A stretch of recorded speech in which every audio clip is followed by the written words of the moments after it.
The 7th is the Hong Kong Chuchao Chamber of Commerce Centenary Cup Trophy race, with Nervous Witness having the hood and the crossover noseband off. Winning Dreamer has the blinkers off. We've got Adios badly held up last time. Oriental Smoke gets that £7 claim for Angus Chung. Golden Express has won his last two. Comes up in grade for the first time.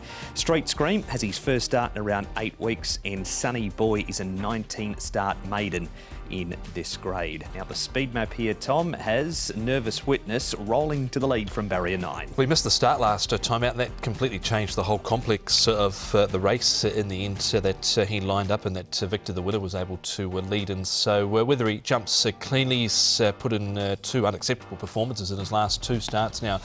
Nervous Witness. Stoltz will be handy. Adios should be right behind him. He should be a bit close on the run, I feel, certainly Paul, from barrier number 1. And Goko wouldn't be surprised to see him maybe one place further back, because I think that's probably where he does his better racing. Yeah, he does race better from the back. From barrier 3, I just thought they might be a little bit tempted to run him a little bit closer. Winning Dream is another one that does like to go forward as well. Winning Dreamer is a 5-time course and distance winner for the Frankie Law stable, but it is David Hayes we're going to hear from firstly. Nick spoke to David about his chances, Nervous Witness and also Oriental Smoke. David Hayes, you've got a couple of runners in race 7 coming up on Sunday afternoon, a 1200 metre sprint race, the Class 2. Let's start with your top weight, Nervous Witness. You've stripped all the headgear off him this time around. Yeah, he's been missing the start the last couple of runs, and I think he's been resenting the crossover. So I hope that's the case, because he's a leader, and when leaders miss the start, it's pretty fatal, and that's what's happened his last. So if you're prepared to bet that he jumps well, it'll be a totally different horse on the weekend. He's had that trial since. Very impressive. He always has been quite impressive in his trials, but that was obviously minus headgear. What was Lyle Hewittson's report on that performance? Yeah, he thought he was very good. Yeah. It was visually good. There was a lot of speed in it. He didn't lead, which was a bit of a surprise. And he quickened up quite nicely without trying too hard. So just showed that he's on song, providing he tidies up his gate work. If we go back to his run 3 starts ago, when third to Duquois, I mean, that certainly gives him very solid claims now that he's got down to double figures. Yes, I think he's a triple-digit horse, yeah. And it's just a matter of time till he gets back there. He's proven that, though, hasn't he? Yes. Yeah. Your other runner is Oriental Smoke. Now, we saw a bit more from him last time, didn't we? Yeah, I think the key to this horse in upper class is good barriers. Yeah. When he gets a good barrier, he puts himself in a good spot and he'll run well. It's not a terrible barrier, but I prefer him to draw in, a bit more in. Yeah, he's improved 18 pounds this season, David. He's had a good season. Was your hand forced a little bit with booking Angus Chung to take that 7 pounds off? I just thought get a bit of weight relief. Yeah. He's probably at his mark, yeah, and needs everything in his favour to win in this class.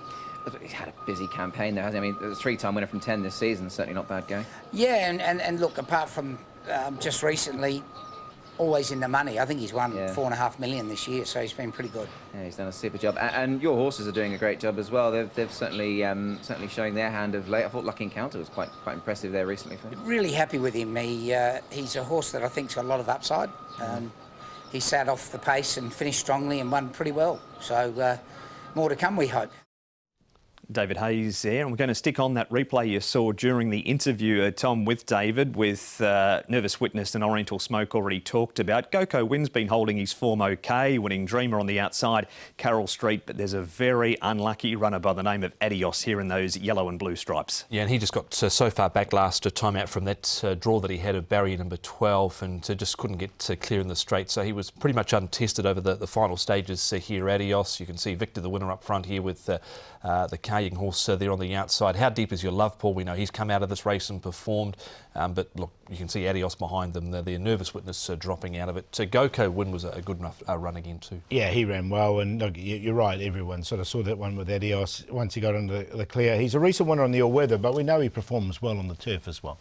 It was 47 to 1 in that race, Adios, and his form before that was a win and a second on the all-weather. We move on, Paul, to Golden Express. Now, he's won his last 2. Took him a few starts to win in Hong Kong. It was 3 he'd had before that win over Wonder Kit, then franked that form by winning again. Can he take the rise up in grade in one hit? Yeah, I think he can win this race. Look, he ran up against Victor the winner on debut, then he ran up against Super Sunny Singh, and then he just came right and he's won his last two really nicely. I think he's very progressive. I think he can win this. Yeah, I think he can as well. He's currently at 1.8 in the market, pretty effortless over the final stages. Just nudged out a little bit, a couple of strides there by Zach Purton, but ran clear. He's going to be too good for this lot, I think.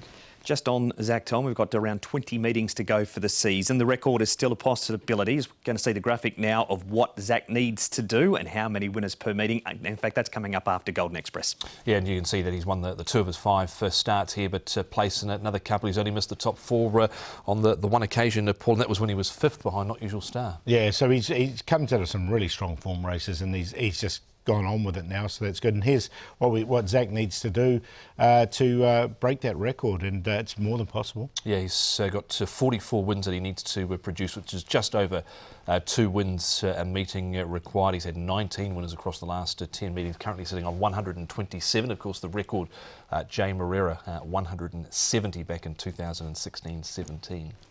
Yes or no? Will he do it? Touch and go, yes. Paul? Yeah, I think he will. Okay. He's got some really good rides on the weekend too, which I think he's got a few winners there. So the next couple of weeks will be crucial, but I think he can. All right, Zach looking for a record-breaking territory in most wins for the season. Stoltz here, Paul. He's been to the trials. He has had 1 start back, ran 8th on the all-weather. He placed a 2nd up his only time. Yeah, look, I think he's a better horse at Happy Valley. As Stoltz, look, he's 2 times over this course in distance for nothing, but has been placed at Sha Tin, but I prefer him at Happy Valley. Yeah, likewise, he's trialling next to Helene Feeling, who was beaten midweek, and Amazing Victory, who goes around a little bit later on the card. There was nothing wrong with his trial. Here he is 2nd up. He's only run 2nd up. He has placed, but you look at his form, his winning and placings anyway have all been at the Valley. Let us look at runners in race number 7 on the program, Paul, and you're with the favourite. Yeah, I think Golden Express is very progressive. He can go forward and win this race. Adios was very unlucky at his last start, and he was quite impressive on the all-weather before that. Goko wins, held his form in Oriental Smoke. Just a little awkward in 7, but I think he'll be running on strongly. 7-5-8-6. Yeah, I'm with Golden Express as well. I think he can dominate this race for Zach Purton and John Size. He's up here into Class 2 for the first time with a lightish weight on his back. Adios, that looks to be the obvious Quinella, I thought. Goko win, hopefully they might be a little bit more patient with him, because that's where I think he's run his best races, coming from a little bit further back off the pace. And Carroll Street, I thought, stayed on well enough wider behind Victor the winner. It was between him and Oriental Smoke for 4th, but I went with the senior jockey on Carroll Street here. 7, 5, 8 and 4.